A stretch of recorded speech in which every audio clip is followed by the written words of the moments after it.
सुखतः क्रियते रामभोगः पश्चात् हन्ता शरीरे रोगः।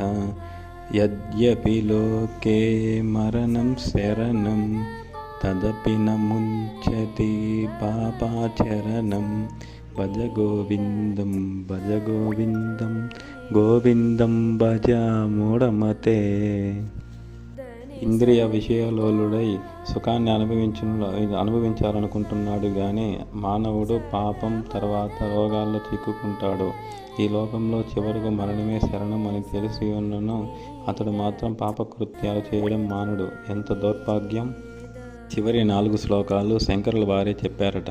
పరిణామక్రమంలో పర్వతం ఎక్కుతున్న కొద్దీ కష్టం ఎక్కువవుతుంటుంది. కొంతవరకు ఎక్కిన తర్వాత శ్రమకు భయపడి మీదకు ఎక్కడానికి బదులుగా దిగుడు దారులు పట్టి గంతులు వేసుకుంటూ దిగిపోవడం తాత్కాలికంగా సుఖం అనిపించుకోవచ్చు, కానీ ఆ దారిలో అగాధంలోకి అంధకారంలోకి తీసుకుపోయి ఇంకెప్పుడు పైకి లెక్కలేనంత లోతుకు జారి వేస్తుంది.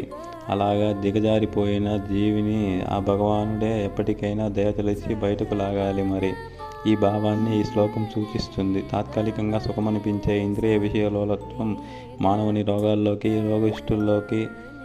రోస్టులోకి, భయంకరమైన మరణంలోకి లాక్కుపోతుంది.